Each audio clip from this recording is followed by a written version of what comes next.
नमस्कार। आज के इस विश्लेषण में हम एक ऐसे मुद्दे पर बात करने वाले हैं जो सीधे हमारे और आपके पॉकेट से जुड़ा है।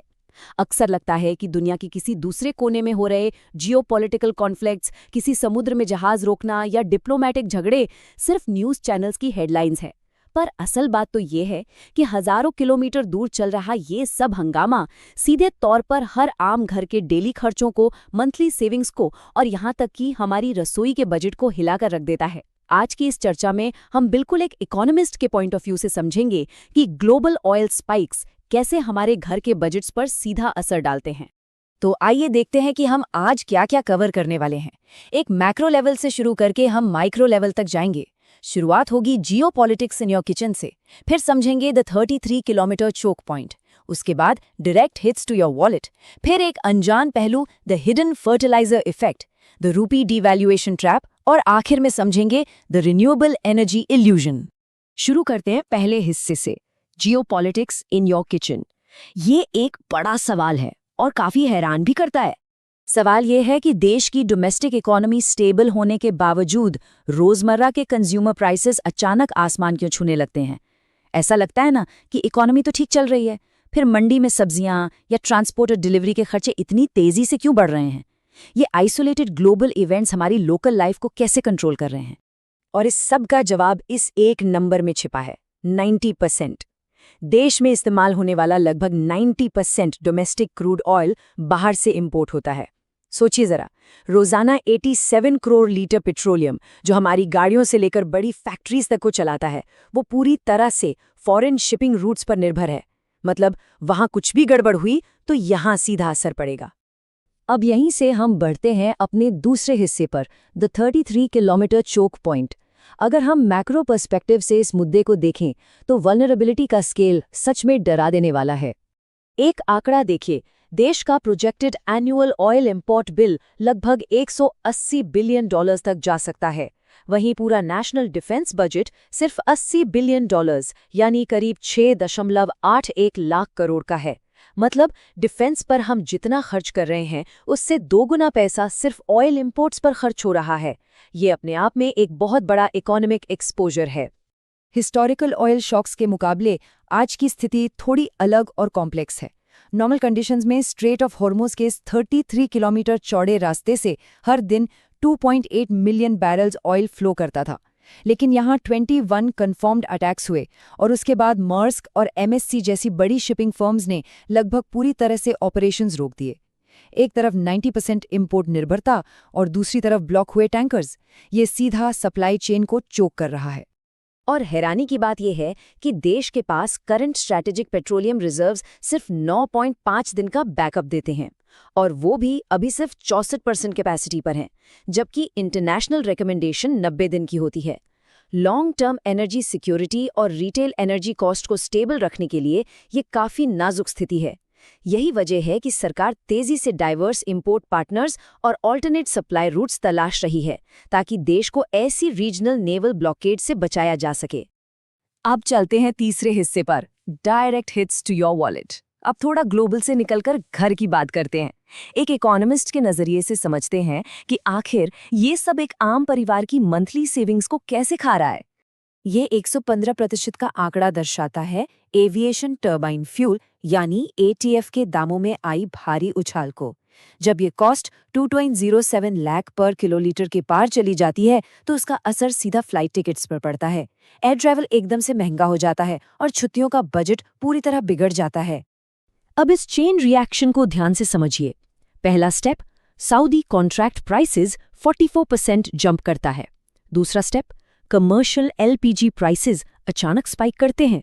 और तीसरा स्टेप, रेस्टोरेंट्स, ढाबाज और फूड ट्रक्स की ऑपरेटिंग कॉस्ट्स बढ़ जाती हैं। एक सिंपल सैंपल मंथली बजट को अगर देखें तो ग्लोबल गैस प्राइसिंग का ये हाइक लोकल रेस्टोरेंट के बिल को इतना बढ़ा देता है कि मिडिल क्लास कंज्यूमर्स को अपनी स्पेंडिंग हैबिट्स बदलनी पड़ती हैं। बाहर खाना कम करना पड़ता है क्योंकि फ्यूल की कॉस्ट उनके डाइनिंग बजट का एक बड़ा हिस्सा निगल रही होती है। और यहीं से हम आते हैं द हिडन फर्टिलाइजर इफेक्ट पर। ये एक ऐसा मुद्दा है जिसे अक्सर बिल्कुल नजरअंदाज कर दिया जाता है। लगता है कि शिपिंग क्राइसिस का मतलब सिर्फ पेट्रोल डीजल है, पर असल में ये एक फूड प्रोडक्शन क्राइसिस भी है। हैरान करने वाला फैक्ट ये है कि ग्लोबल फर्टिलाइजर सप्लाई का लगभग 30% हिस्सा इसी स्ट्रेट ऑफ हॉर्मोज के ब्लॉक्ड रूट से होकर गुजरता है। मतलब खेती के लिए जरूरी खाद इन्हीं डीले झेल रही शिप्स में फंसी हुई हैं। और इस बॉटलनेक का अंजाम क्या होता है? यूरिया के प्राइसेस में 50% तक का स्पाइक आता है। लोकल फार्मर्स के लिए खेती महंगी हो जाती है। साथ ही डिलीवरी ट्रक्स का डीजल महंगा होने से ग्रोसरी की डिलीवरी कॉस्ट्स बढ़ जाती हैं। Result, daily household grocery costs fluctuate करती हैं और मंथली बजट डायरेक्टली हिट होता है। एक फिक्स्ड इनकम वाले परिवार के लिए उनकी सेविंग्स हर महीने श्रिंक होने लगती हैं।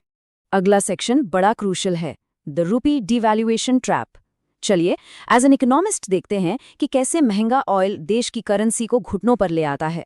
इस हिसाब को समझिए, अगर इंटरनेशनल मार्केट में क्रूड ऑयल सिर्फ $10 पर बैरल बढ़ता है तो देश का इंपोर्ट बिल अचानक 12 से 15 बिलियन डॉलर्स बढ़ जाता है। इससे करंट अकाउंट डेफिसिट 0.3% बढ़ता है, जिसके दबाव में रुपया कमज़ोर हो जाता है। और जैसे ही करेंसी वीकन होती है, इंपोर्टेड इलेक्ट्रॉनिक्स, लैपटॉप्स, यहाँ तक कि कुकिंग ऑयल भी महंगा हो जाता है। ये करेंसी डिवैल्यूएशन हमारी परचेजिंग पावर को कमज़ोर कर देता है। अगर हम किसी हाई लेवल एग्जीक्यूटिव ब्रीफिंग में कोर इकोनॉमिक रिस्क्स को समराइज करें तो बात सिर्फ डिप्लोमैटिक इश्यूज की नहीं है। ये वॉलेटिलिटी एक डायरेक्ट टैक्स है एवरीडे कंज्यूमर्स पर। स्टॉक मार्केट के पॉइंट ऑफ व्यू से देखें तो ऑयल प्राइसेस का फ्लक्चुएशन सीधा एफएमसीजी और लॉजिस्टिक सेक्टर्स को हिट करता है, उनके प्रॉफिट मार्जिन्स खत्म करता है और इन्वेस्टमेंट पोर्टफोलियोज में रिस्क बढ़ा देता है। आगे बढ़ते हैं द रिन्यूएबल एनर्जी इल्यूजन पर। अक्सर सोचा जाता है कि सोलर और विंड एनर्जी आने से ऑयल की प्रॉब्लम खत्म हो जाएगी। तो आइए देखते हैं पॉलिसी मेकर्स इस लॉन्ग टर्म रिन्यूएबल इंफ्रास्ट्रक्चर और डोमेस्टिक इन्फ्लेशन के बीच कैसे बैलेंस बनाते हैं। ये सच है कि देश ने लगभग 51.5% इलेक्ट्रिसिटी डिमांड को रिन्यूएबल्स जैसे 150 गीगावाट्स की सोलर कैपेसिटी से पूरा किया है। लेकिन ग्राउंड रियलिटी ये है कि सोलर पावर से हेवी कमर्शियल ट्रकिंग फ्लीट्स नहीं चलाई जा सकती। ट्रांसपोर्ट, लॉजिस्टिक्स और पेट्रोकेमिकल इंडस्ट्रीज अभी भी पूरी तरह से फॉसिल फ्यूल्स पर ही अटकी हुई हैं। ये एक बहुत बड़ा चैलेंज है ट्रांसपोर्ट सेक्टर को इलेक्ट्रिक पावर में शिफ्ट करने का। और इस ट्रांजिशन की टाइमलाइन देखिए। आज हम इंपोर्टेड बैटरी सेल्स पर 100% निर्भर हैं। हालांकि देश में 5.9 मिलियन टन लिथियम रिजर्व्स मिले हैं, पर उनका कमर्शियल एक्सट्रैक्शन शुरू होने में लगभग 8 से 10 साल लगेंगे। तब तक रिन्यूएबल अडॉप्शन से ज्यादा तेजी से फॉसिल फ्यूल की डिमांड बढ़ती रहेगी। ये कोट इस पूरी जियोपॉलिटिकल रिस्क को परफेक्टली समराइज करता है। Trading middle eastern oil Reliance for battery import Reliance is a critical future hurdle. हम ऑयल इंपोर्ट से तो आज़ादी पा लेंगे, लेकिन मिनरल्स के इंपोर्ट्स में फंस जाएंगे। एनर्जी इंडिपेंडेंस के इस लंबे सफर में ये रिलायंस एक बड़ा हर्डल बनेगी। तो आखिर में एक बड़ा सवाल जो हम सबको सोचना चाहिए, इस लंबे ट्रांजिशन पीरियड में एक आम परिवार अपने घर का बजट कैसे बचाए? इसका प्रैक्टिकल सॉल्यूशन यही है कि फैमिलीज को अपने फ्यूल लिंक खर्चों को क्लोजली ट्रैक और कट करना पड़ेगा।